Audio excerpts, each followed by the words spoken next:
Hello, John Dalton here, Further Emergence Podcast.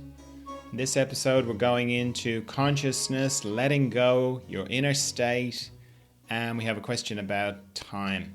But before that, let's go through a quick review of the memes on the Further Emergence Instagram feed. They're not all memes, some of them are little reels, little animated reels. First one is something I wrote. It says, for as long as you think life is teaching you lessons, you will be stuck in school, in inverted commas. And then Mireia Herrera left a comment saying, could you or would you kindly expand? Thank you. Sure. So to get into this thing a little bit, I just need to make a distinction between pain and suffering. And it's like, oh God, now I've got to I've got to remember what the difference between pain and suffering is. Well, yeah, it's words, they're clumsy, what can we do? But there is a difference, okay? In my experience. So, pain, as I've said, is unavoidable. And that's what I was talking about last time with, the only way out is through. You've got to just go through it, face it, if you can. That's pain. Suffering is completely avoidable and unnecessary. And the difference between the two becomes obvious when you get into what is actually going on in your life and what actually happens with consciousness, your own consciousness. So, if you think about, or it certainly often feels like to me, that I am strapped to the front of the train of my life and it just keeps going forward. It's like I'm strapped to the front of a freight train, the train's moving, whether I have regardless of how I feel about it, okay? And if I managed to crawl up the front of the train and look back along the train, it would look like it was one continuous thing, a bit like a snake. And when I looked at what it was made of, a lot of it is pain. And that would kind of lead me to think, I can see all these flags along the train of like moments of insight where it felt like I grew in consciousness. It's not actually what happens, but let's just use that. I grew in consciousness. And it's like I go, I must have needed the pain to get the insight. And looked at from that perspective, yes, you could see it. But one of the great things about meditation, and why I go on about meditation so much, and why meditation is such a foundational, it's the bedrock really of my spiritual experience, is that it gives me the possibility to see things from a different perspective. So in this case, it would be like if I came around to the side of the train, and when you look at a train from the side, it doesn't look like a snake anymore because you can see all the carriages. You see carriage, gap, gap between the carriages, carriage, another gap, and so on. And you could say, the carriage is full of pain, and the pain led to the insight, which happens, in the gap. That's what the flags were. At the top, between each carriage is the flag, insight. But that's not actually true, because when you zoom in on the gap, you see that there's no pain in there. There's nothing. It has nothing to do with the insight. It preceded the insight, but it's nothing to do with it. Because in my experience, what happens is I have pain, and then something happens. I kind of collapse on the inside. I break. I fall apart. I just surrender. I'm just on the floor. I just give up whatever it was I was holding on to. I'm broken by the pain. And then there's the gap. And in that gap, it's emptied, so to speak. There's nothing there. And into that emptiness, the insight comes. And I, depending on which way I'm looking at it, I go, well, I needed all the pain to get there. And it's like, do you really? Or do you just need the gap? Do you just need the emptiness? Because in my experience, I just needed the gap. All the pain did was about resistance to that gap. So for me, focusing on meditation and on that stillness is going straight to the heart of where the insights happen, or where the truth of me lives, which is in that stillness and emptiness. And that's why my mind hates meditation. It thinks it's so boring. It resists it. It comes up with all these creative reasons why now is not exactly the right time to meditate. Some future time is much better to meditate. Or some past time is a better time to meditate, when I have, been meditating. Oh yes, it's a great thing to trot out at a dinner party, if dinner parties is the sort of thing you go to, or in conversation, like, oh yes, I've been meditating for 20 years. That sounds great. My mind loves that. Actually meditating, not so much. And particularly the way I meditate, because the focus of my meditation is on that gap. And it's boring from my mind's point of view, because I keep turning it off. I keep turning off the pictures and turning off the sound, because that's all thinking is made of, is pictures and sound. And I keep bringing myself back to not thinking. That's my meditation. It's boring. It's not fancy. It's not lovely music. It's not visualizations. It's not or mantras or anything like that, because that's all using my mind. And I want to focus on the gap. So that's then you can kind of see, okay, so the idea of life teaching me lessons, it's a very old, unkind way of thinking it. And it's almost like the latest iteration of old man God sitting on a cloud with a long white beard, teaching you lessons, which again is it's not how I experience what I've come to know as God. It's like God is a lot much more impersonal, and much way beyond my understanding, It's way beyond my words, it's way beyond anything. But one thing I do have a strong sense of is that it's not trying to teach me anything. It's not, up there going, well, I know better than you and I'm going to teach you, something like that. That's such a limited way of looking at things. And I only have to think about how I relate to babies. If I look at a beautiful little baby in a cot or whatever, I'm holding a lovely little baby, the last thing I'm thinking of is, well, I'm going to teach you some lessons now. I'm going to teach you some hard lessons. I'm going to give you pain, but it'll be good pain because it'll teach you something. I don't think that at all. I just have this unconscious, it just comes out of me, this love. And I just love the baby, and I just want the best for the baby. And if the baby could avoid all the pain I have to go through, I would want that. I don't want anyone to go through what I've gone through. There's no merit in it, I don't think, at all. It's this, as I say, it's this kind of glorification of suffering, and going, if you're not suffering, you're not growing. This thing of you're not out of your comfort zone, then you're not growing. That's a twisted way of seeing how things happen. That if you listen to the deeper parts of you, you may be moved to be in situations that are very uncomfortable for you. But you're not sort of forcing yourself, and you're not being cruelly forcing yourself into these situations.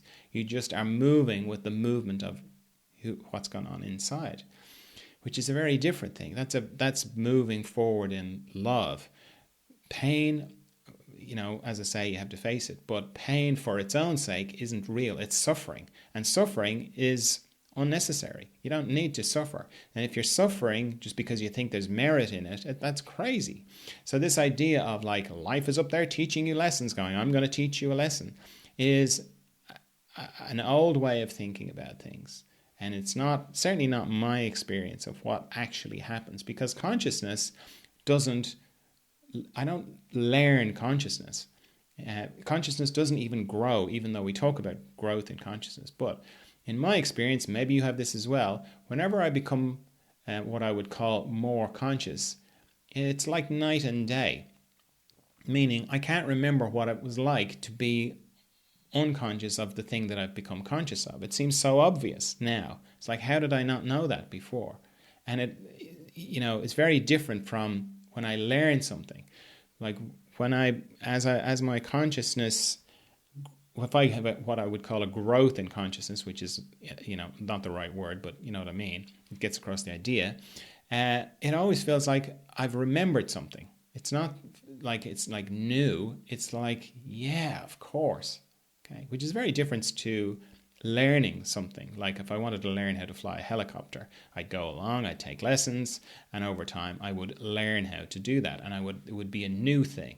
Okay, consciousness, it always feels like remembering something. It's a very different thing, and it's taking that model of learning and teaching, which in a way puts everything outside yourself. Even if you're putting it outside to life, like life, something out there is going to teach me something, then you're abdicating your sovereignty on the inside. Whereas my experience of consciousness and what is called growth in consciousness, which isn't actually correct, but I don't know what word to use. It's a process of remembering to me. So that's why I'm saying if you are stuck on this idea that life is teaching you lessons, then you're always going to be in school. You're always going to be a student, and you're always going to have a teacher. And both the student and teacher is an illusion. It's not real. Right. Next one. Next one was I didn't write this, but it's a nice little reel I made with water. The river down here. And it says, whatever comes, let it come. Whatever stays, let it stay. And whatever goes, let it go. And that's a beautiful description of how to move through life with grace. It reminds me of this story of, I think he was a Zen master. Let's say he was a Zen. It's always a Zen master, isn't it? And he lived in this village, and he used to teach meditation. And one day the door was kicked in by this outraged family, and they were like, how very dare you slept with our young daughter here, and she is now pregnant, and she says you're the father, and that's terrible. And the only response the Zen master makes is, I think it's so that sounds very cliched and stereotypical. Let's say he's Irish, okay? Let's say he's an Irish Zen master, and he just says, righto. That's all he says, righto. So then 9 months later, they come back with the child, with the baby, and they go, well, this is your baby. You're going to have to look after it, and we're going to, keep our daughter and send her to a convent. And it's all your fault, and you're a terrible Zen master. And he says, righto. That's all he says. And he loves the baby, and the baby grows, and he takes care of it, and he, baby becomes 3 or 4 years later, there's a knock on the door, and it's the family with the daughter again, and they come in very contritely, and they say, well, thing is, our daughter got very sick in the convent, and she thought she was going to die. And on what she thought was her deathbed, she said that she'd lied, that you weren't actually the father of the child, it was somebody else. Who we have arranged for her to marry. And sorry about that, but we would like our grandchild back, please. And the Zen master said, righto, and gave the child back. That's the end of the story. And to me, that's a beautiful it's a lovely story of like how to live at peace with life and with grace. Whatever comes, let it come. He just let it come. He didn't protest. He didn't defend himself. He didn't do anything like that. He just said righto and let it come. And whatever stays, he let it stay. He loved the baby. He didn't close his heart to the baby. He didn't kind of go, oh, this is terrible. I'm stuck with the baby. I'm a Zen master. Everyone thinks I'm a shit Zen master now. No one's coming to my meditation classes anymore. This is terrible. No, he just let the baby stay, and he loved the baby, and he took care of the baby as best he could. And then when they came and said they wanted the baby, someone might go, well, these people are obviously, terrible. I shouldn't be taking care of the baby. He would be much better to take it. He didn't get into any of that. He just let it go, let the baby go. And it's beautiful. It's a beautiful thing. So I really like that. And I think it's a beautiful way of moving through life with grace. Next one I did write, headline is Gently Does It, which is the subtitle of my art podcast. But I think it's a nice thing to keep coming back to. Gently does it. Like you can always do things gently. Yeah. Anyway, what it says is, you are the only one who looks out through those eyes. Only you know what it's like in there. Hard or soft, you can choose. No one else has to know. You can be as gentle as you like inside, and no one will know unless you want them to. And that goes back to that thing I was saying about sovereignty of your inner state. It's the only thing you've really got sovereignty over, meaning control over. And it's hard enough to have control over that. But people don't need to know what it's like on the inside of you. They only can know that if you tell them. And if you don't need to tell them. You can be as soft and as gentle on the inside. And you can tell them if you want. But it's knowing that thing of like, because it's easy to kind of feel, particularly if you're around people who are like, this is the way the world is, and you've got to do this, you've got to do that. It's a feeling of like, oh, I should be thinking like that too, shouldn't I? No, you don't. You can be whatever way you want. You can think whatever way you like on the inside. You can be as sweet and gentle and soft as you are or you want to be on the inside. And no one needs to know unless you tell them, that is. Farm news. Not really a huge amount to tell you on farm news. Mist, that's the main thing. The mist has been around, which is lovely. I think I've said before, the mist is like, in Irish mythology anyway, it's this liminal place. It's the transition point between this world and the other world, where the fairies live, the Tuatha Dé Danann and all that kind of thing. So like most myths, there's something in it. It's nice. I like the mist. I like when it's there. It's different to be kind of in it. Everything, particularly if it's a really strong mist, you can't see anything, but it's like you're there, but you're not kind of there. So yeah, that's the main thing. Mist. Nothing else has been happening really that I can think of. Nothing new. No big farm news. No big things happening. If you'd like to write to me with a question or just to let me know how it's going, as people are doing, it's lovely. Thank you for all the lovely emails you've been sending me. It's beautiful. If you want to write to me, it's john@furtheremergence.com. Love to hear from you. If you're listening to this on Spotify or some other place like that, you can watch these on YouTube. They're on YouTube as well. And if you do watch them on YouTube, it helps the algorithm know that people are watching them. So I have a question. Hi, John. I wanted to ask you a question about time. You've mentioned that time works differently behind the scenes, and I was just wondering what you meant by that and if you could explain it a bit more. Thanks. So behind the scenes is like as soon as you close your eyes and you start to pull back from this illusion of existence. That's what I mean by behind the scenes.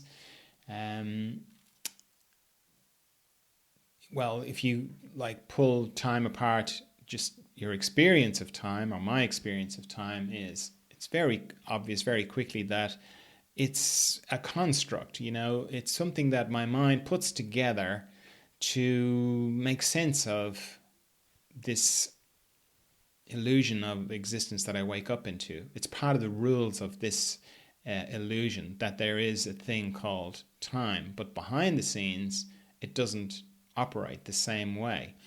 You probably have that in your own experience where you can have a dream. You ever have one of those dreams where you almost have a lifetime in a dream and you wake up and it's like, wow, how could all of that happen in 8 hours or 6 hours or whatever length of time you were asleep? Because, you can have one of those dreams and it can happen in half an hour, So that's something you may have experienced, or you may have experienced, 2 or 3 dreams. You can spend lots of time what we'd call time dreaming, and it seems impossible that you could have had so much time in such a short space of time in existence. That's one example. If you think about the past and the future, but you also check in with what your experience is, you realize that what your experience is this ever moving moment of now.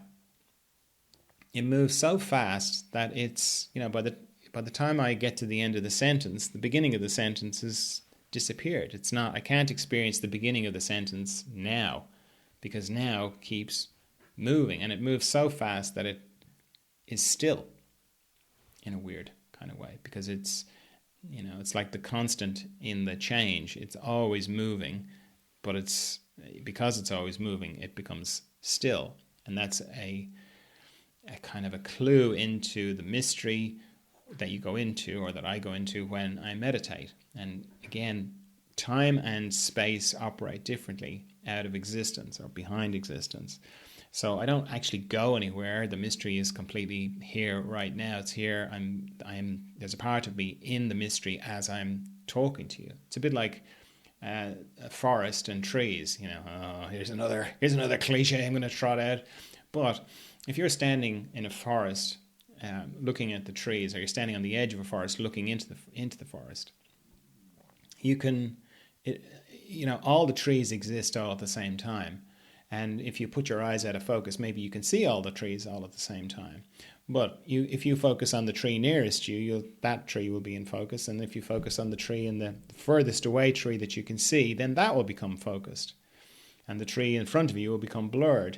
Doesn't really make any difference to the trees. They're just there. And it's similar. The mystery is always there. It's just a matter of where your focus is. Your frontal awareness is always there. It depends on where you... Well, it isn't always there, actually. It does disappear. Okay, the wheels are just falling off that analogy. But just in terms of this idea of going deeper when I meditate, or going, you don't actually go anywhere. It's all there all the time. But this moment of that's moving really fast, my mind goes, it invents this past of collection of memories and thinks, that happened last week, or that last year, or I remember when I was that age, or whatever. But all of that stuff doesn't exist anymore. Where is it? You can't see it. Maybe you've got a photograph. That's about all you have. But in terms of your experience, it's gone. But it does exist inside, behind the scenes. And that's why you can go back into your past and heal traumas from, when you were a child.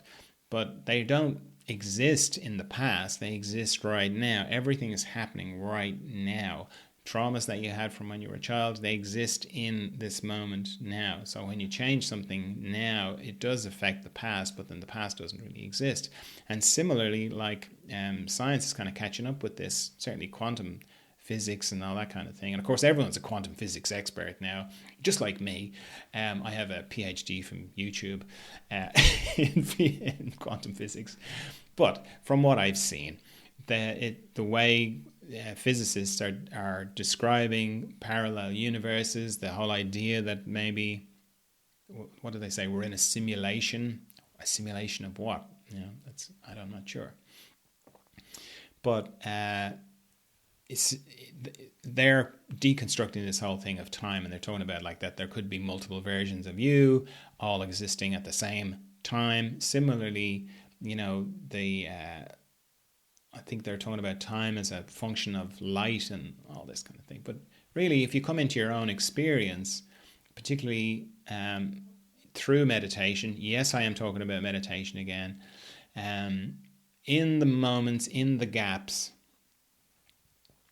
when you are meditating, because my mind, of course, my mind is very into time, and because my mind is kind of very close to this existence, but my mind doesn't register the gaps in time when I meditate.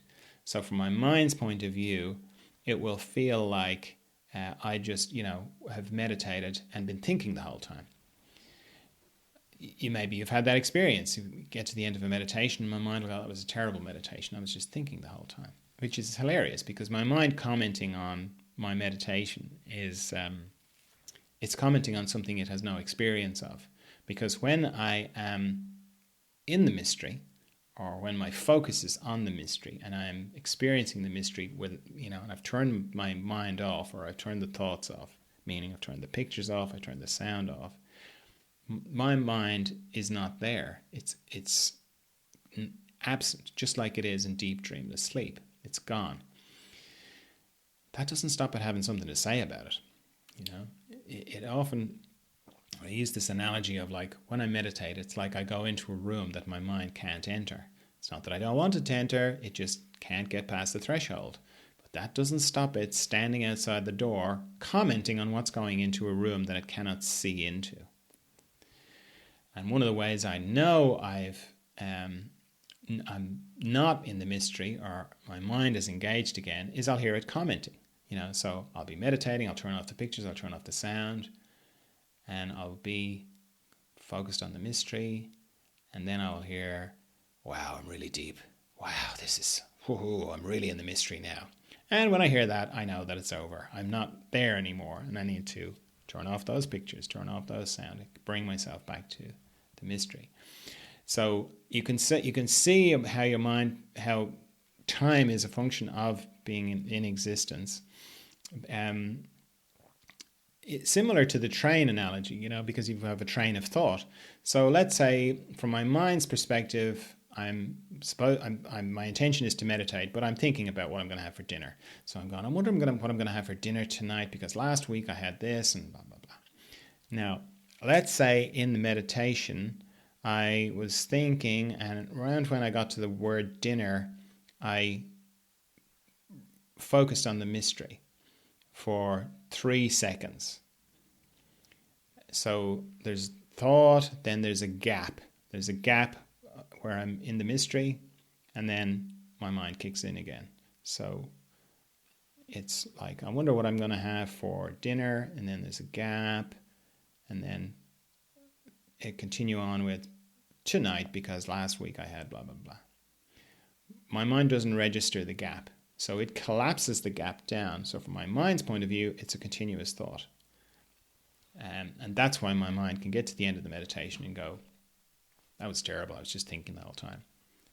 Because another way of saying that is, the only thing I registered was that I was thinking, or the only thing I registered was my thoughts, because the only thing that registers thoughts is my mind. It doesn't register the gap. It's like the way your mind doesn't register deep dreamless sleep.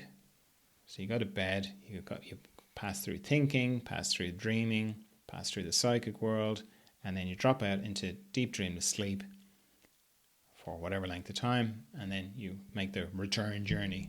That big gap, those hours that you spent in deep dreamless sleep, your mind is, has nothing to talk about. The only thing it has to talk about is dreams or psychic things, or those kind of things. It has nothing to say about deep dreamless sleep, because it didn't experience it. So meditation is like that, but on a shorter version. So that's why you can have dreams that are, can have lifetimes in a dream, and you wake up and you go, how did I fit that in? How did that fit in? So yeah, time and space operate differently behind the scenes. The space thing, as I said, about feeling like I'm going somewhere, you're not going anywhere. Like I was saying about my one-to-one work, a person might be on the other side of the planet in existence, but when I work with them, when we're doing the one-to-one work, they're right beside me. So time and space operate differently behind the scenes, in my experience. All right, that's all I've got for you this week. I trust you're well. I trust you're of good cheer. And I'll talk to you again soon. Bye.